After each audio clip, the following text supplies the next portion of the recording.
या बातमीचे प्रायोजक आहेत रिदान ज्वेलर्स। आमच्याकडे 24 कॅरेट, 22 कॅरेट, 20 कॅरेट आणि 18 कॅरेटचे सोन्याचे हॉलमार्कचे दागिने मिळतील। HUID नंबर प्रमाणित दागिन्यांसाठी GST बिल घेणे अनिवार्य। 100% रिसेल गॅरंटी। इतकेच नव्हे तर प्रत्येक 10 ग्रॅम सोने खरेदीवर 10 ग्रॅम चांदीचे नाणे 20 जुलै 2024 पर्यंत अगदी मोफत। ग्राहकांसाठी विशेष रिदान गोल्ड योजना।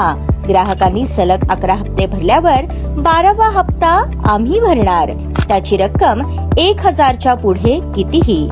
मजुरीवर 50% सूट देखील मिळेल।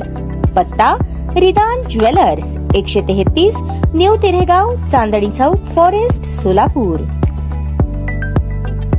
राष्ट्रवादी काँग्रेस शरदचंद्र पवार पक्षाचे संस्थापक अध्यक्ष शरद पवार यांची मार्ग फाउंडेशनचे संस्थापक अध्यक्ष संतोष पवार यांनी नुकतेच त्यांच्या मोतीबागेतील निवासस्थानी जाऊन भेट घेतली। सोलापूर जिल्ह्यातील एकूण राजकीय विषयांवर चर्चा या भेटीत झाली। दक्षिण सोलापूर विधानसभा मतदारसंघात आपल्या पक्षाकडून संधी दिल्यास लढवण्याची तयारीही पवार यांनी त्यांच्याकडे दर्शवली। त्यामुळे या मतदारसंघातील एकूण जातीय समीकरणाचा इतिहास पाहता बहुजन चेहरा म्हणून खासदार पवार यांच्याकडून मद्रेचे पवार हे तुतारी हाती घेतील अशी एक चर्चा मतदारसंघात रंगत आहे। सध्या मतदारसंघ जागा वाटपात काँग्रेस पक्षाकडे आहे, मात्र या पक्षाकडून जिल्ह्यात सर्वाधिक इच्छुकांची संख्या याच मतदारसंघात आहे। माजी आमदार दिलीप माने, काँग्रेसचे जिल्हा कार्याध्यक्ष सुरेश हसापुरे, सिद्धेश्वर साखर कारखान्याचे मार्गदर्शक संचालक धर्मराज काडादी, MK फाउंडेशनचे संस्थापक अध्यक्ष महादेव कोगनोरे, काँग्रेसचे माजी जिल्हाध्यक्ष बाळासाहेब शेळके, माजी सभापती इंदुमती अलगोंड पाटील असे रथी महारथी आहेत। ऐनवेळी जागा वाटपातील तडजोड होण्याची शक्यता पाहता हा मतदारसंघ तुतारीला सोडण्याचा निर्णय झाला तर ती उमेदवारी भूमिपुत्र म्हणून संतोष पवार यांना मिळावी, यासाठी खासदार शरद पवार यांची खास भेट घेतली। उमेदवारी दिल्यास ताकदीने लढणार असल्याचे अभिवचन त्यांना दिल्याची चर्चा आहे। शिवाय मार्ग फाउंडेशनच्या माध्यमातून शैक्षणिक, सामाजिक आणि गरिबांना करण्यात येत असलेल्या विविध प्रकारच्या सहकार्याविषयीसह अन्य सामाजिक उपक्रमांविषयीची माहिती शरद पवार यांना दिली। या मतदारसंघातील विविध गावच्या यात्रा, जत्रेतील कुस्ती फळाला हजेरी लावणे, जिंकलेल्या मल्लाला चांदीची गदा भेट देणे आणि माध्यमातून लोकांमध्ये चर्चेत राहण्याच्या त्यांच्या आस्थागायत प्रयत्न राहिला आहे। तसेच बहुजन समाजाचे मतदान हे लाखांहून अधिक असल्याचे सांगत त्याची एकत्रित मोड गेल्या अनेक दिवसांपासून बांधल्याची माहिती सुद्धा खासदार पवार यांना देण्यात आली। खासदार यांच्या परिचयातील असलेले बंजारा समाजाचे शिक्षण महर्षी स्वर्गवासी चंद्राम चव्हाण गुरुजी आणि माजी सभापती स्वर्गवासी उमाकांत राठोड यांचे सामाजिक कामही मोठे आहे, याचाही आपल्याला फायदा होणार असल्याचा विश्वास त्यांनी